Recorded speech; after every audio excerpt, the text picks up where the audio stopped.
Moving on to block 4. This is a really pretty block that uses the Simple Circle 2 and the Spinifex number 4 3.5. I designed this block to show you guys that even if your piecing is sort of like potentially in 3 separate borders, you actually don't have to just quilt in those separate borders. You can actually go across the borders and it'd be really effective. So don't restrict yourself in that way when you're doing your designing of your patterns and your quilts. Alright, so the first thing we need to do is we need to mark our block. So I'll just swap this over. To mark up this block, we're using the 12.5-inch crosshair ruler with the 8 divisions. Always mark your center point. And then we're going to mark, for the first time, we're going to mark the 4 points of the cross. Okay, and that's our first markings. The next one we're going to do is we need to put some crosshairs in each corner, and each corner is going to have a 6-inch block. So if I line that up there and then show you, so this is lined up on the 6-inch line here from the middle.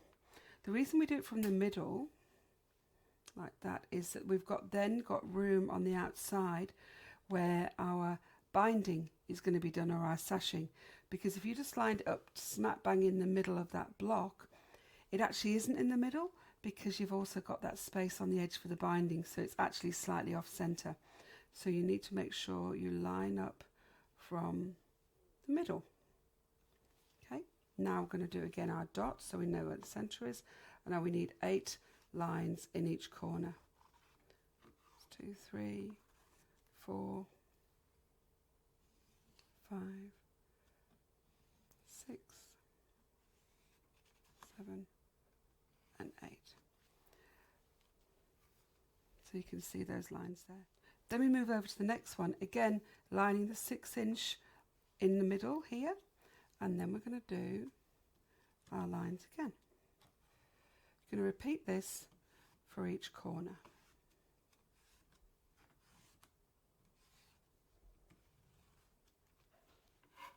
Again, lining up in the center.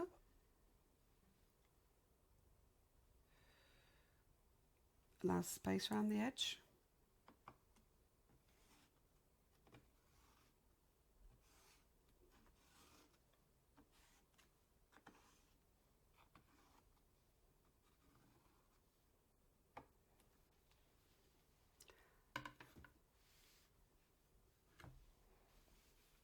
Last one.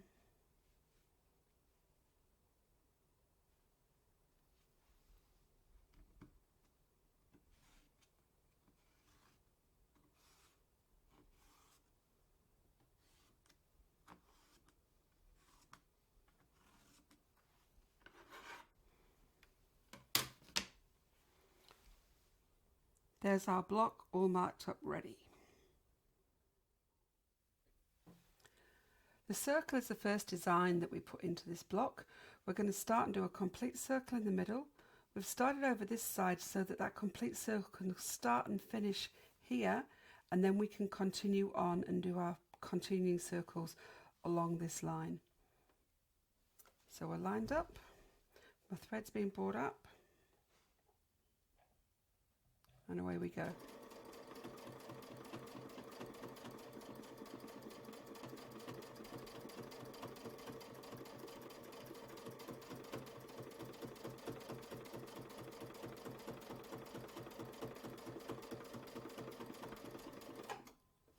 First circle done.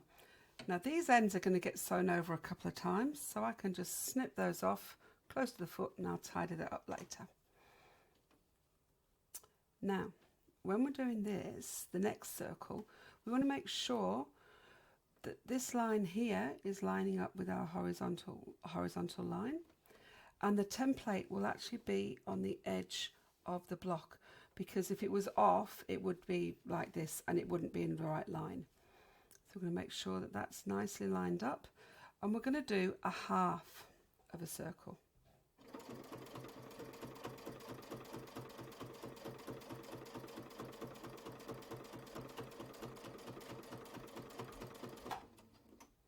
And then we're going to move the template across, and we're going to do another half of the circle.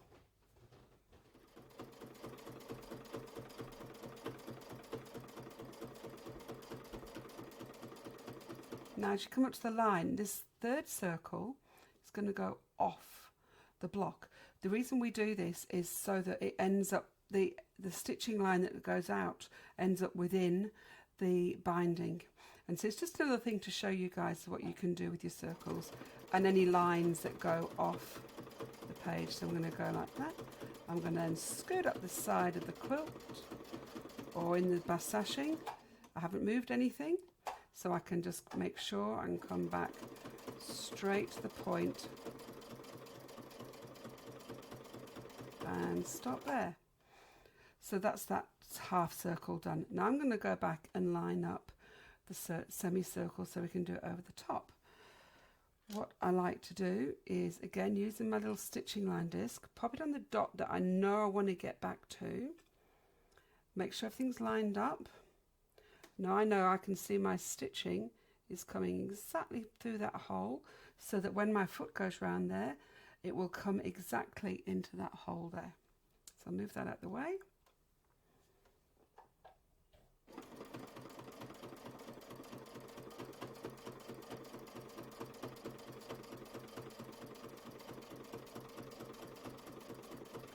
Back to that point.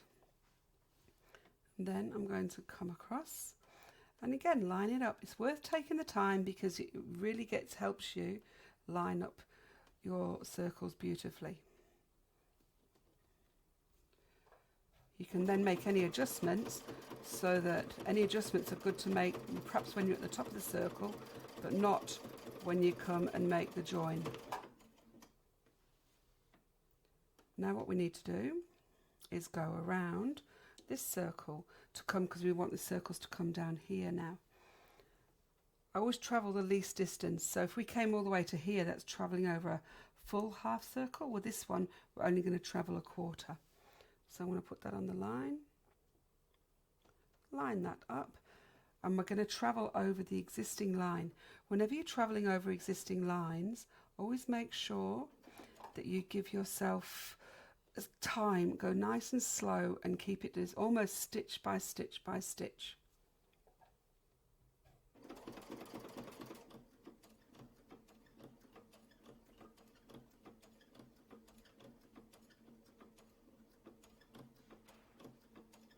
And to that point, and again coming down, lining up here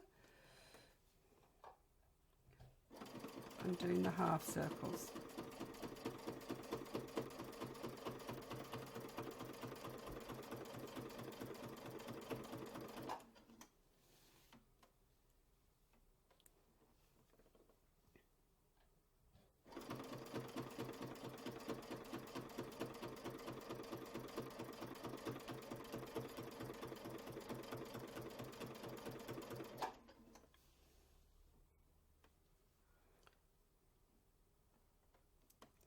In this position, you can actually use the lines on the template on the cross lines to make sure everything's nice and straight.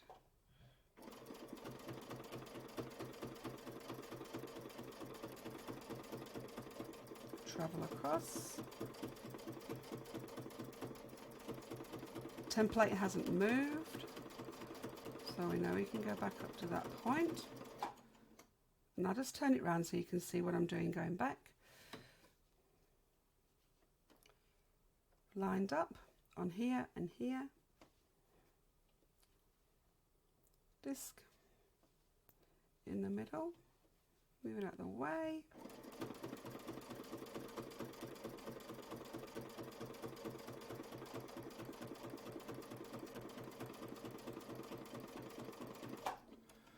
And I'm just going to continue on and finish that now.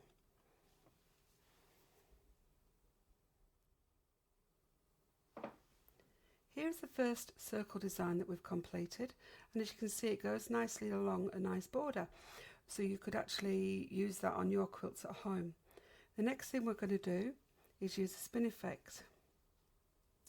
Now the spin effect number 4, 3.5 inch we're going to use.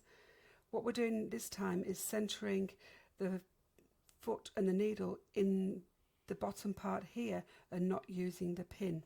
So they're very versatile templates that you can use in many different ways.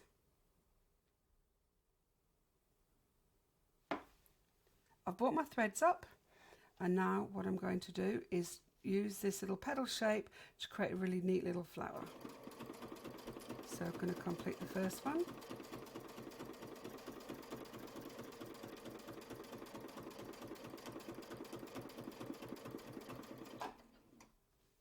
And spin around the next one. There's a couple of different ways you can do this. You can do them spinning around as you go, and one other thing you can do to prevent too much build up in the center is just go that little bit slower in the center. And then the other thing you can do is you can go opposite, so do one here, and one here, and one here. This time I'm going to go all the way around. So there's always a couple of different ways to do things.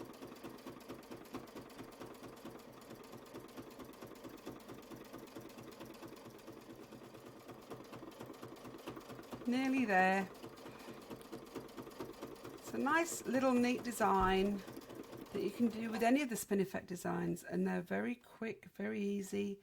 But you can also, one of the things you can do with it is join up a few of these shapes with a meandering line and use it as an all over design on your quilt. Quick and done. Because we've all got those quilts that we don't necessarily want to invest a whole heap of time in, but that can be a really good way of getting those quilts boxed off.